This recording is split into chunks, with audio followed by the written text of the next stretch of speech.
Professor Wildcat, thank you for joining us today. Let's start with your reaction to last night's provincial election in Alberta and the results. Were there any surprises for you? There wasn't any major surprises. This is kind of right where the polls said they would be, especially, Janet Brown is a really trusted pollster, and she was almost bang on the mark. I think she said the UCP would win 50 seats, and they're at 49 at the moment. But yeah, no, it's definitely disappointing from the perspective of Indigenous politics. That's my field, and I'm a member of Ermiskeen Cree Nation. And, under the previous NDP government led by Rachel Notley, the attempts made at prioritizing Indigenous peoples were significant. And so to not see that government get back in was definitely disappointing. And earlier this year, it looked like the NDP could win a majority government. In your opinion, what went wrong for them?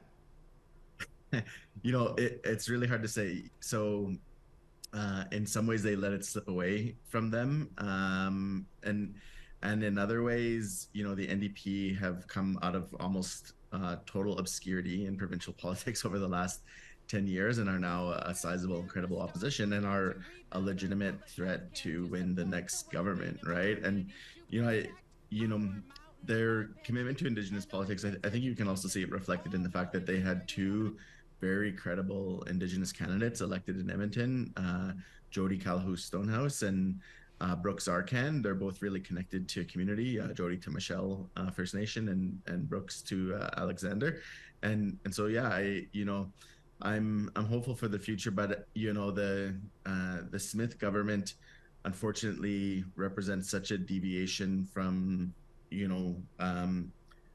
what I think should be acceptable politics about how we treat people, like just kind of basic human rights level stuff, that it is really disappointing. And so I think it's a long road ahead of what these next 4 years are going to be like.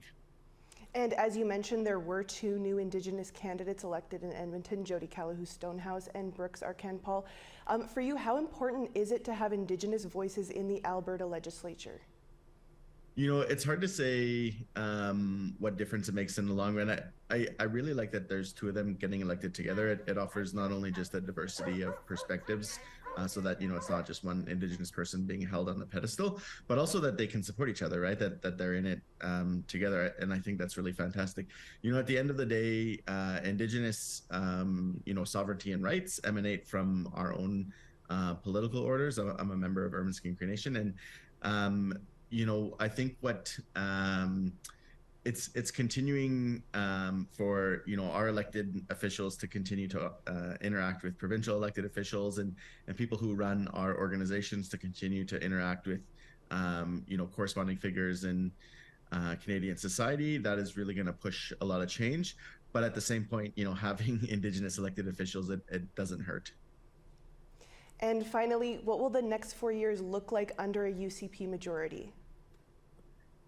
It's really up in the air right now, right? So, if you just some of the recent things that have happened with Danielle Smith, she claimed to be Cherokee, and I don't think she really, she doesn't really push that anymore, but she doesn't really understand why that was so offensive, right? Of this long history of settler governments dictating Indigenous identity and Indigenous citizenship, and this being kind of like part of that continuing tradition of non-Indigenous peoples trying to dictate who Indigenous peoples are.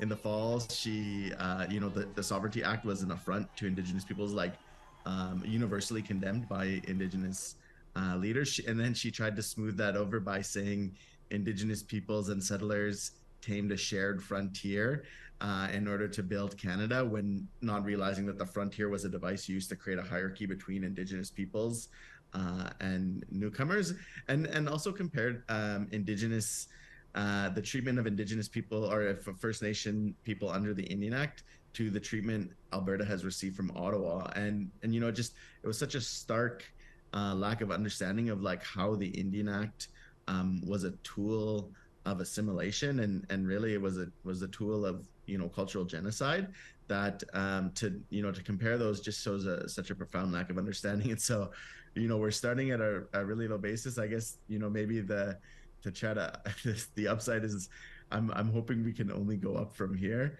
But at the same point, yeah, no, it was a disappointing result, and I hope that the Smith government is willing to take some time to learn and to listen, and not just from Indigenous peoples, but frankly from non-Indigenous peoples who I think who I often hear as being kind of equally outraged at some of the things that they're saying. So, Well, Professor Wildcat, we'll have to leave it there, but thank you so much for taking some time to talk about this with us today. yeah, absolutely.